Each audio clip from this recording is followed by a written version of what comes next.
ঈদ মানে কি ডায়াবেটিক রোগীর সকল খাবার মানা? না, একদমই না।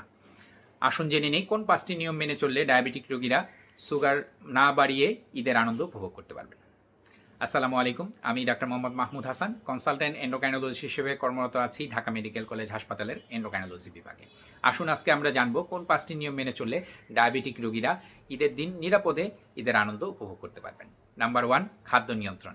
ঈদ উল ফিতরের নামাজের আগে সুন্নত হিসেবে একটা ছোট্ট খেজুর খেতে পারেন।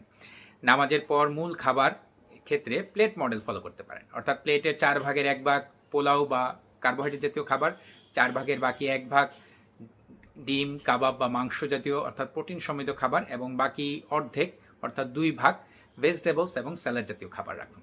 শুরুতে কিছু বাদাম, ভেজিটেবলস এবং প্রোটিন সমৃদ্ধ খাবার খেয়ে তারপর পোলাও খাওয়া শুরু করুন। সবার শেষে অল্প পরিমাণে ডেজার্ট খান। এতে খাবারের গ্লাইসেমিক ইন্ডেক্স কম থাকবে এবং রক্তের সুগার হঠাৎ করে বেড়ে যাওয়া সম্ভাবনা কমে যাবে।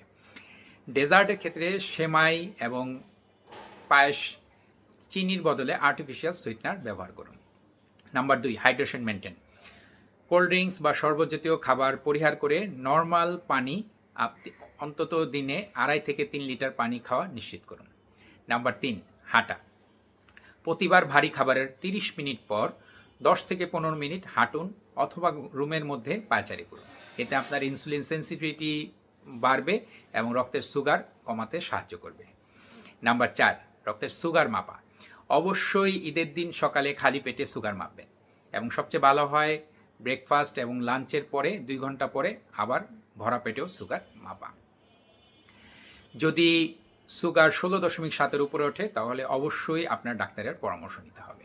এবং নাম্বার 5, ঔষধের সমন্বয়।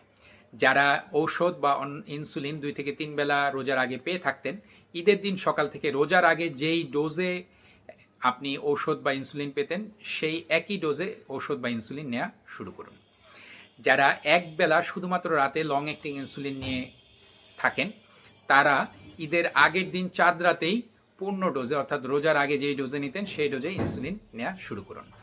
আর ডায়াবেটিক রোগীদের যাদের জটিলতা রয়েছে তারা এন্ডোক্রাইনোলজিস্টের পরামর্শে ঔষধ বা খাবারের সমন্বয় করুন। মনে রাখবেন, উৎসব একদিনের, কিন্তু আপনার শরীর সারা জীবনের। ঈদের আনন্দ আপনার অসচেতনতায় যেন বিষাদে পরিণত না হয়। সচেতন হন, সুস্থ থাকুন। ঈদ মোবারক। ভিডিওটি ভালো লাগলে শেয়ার করুন।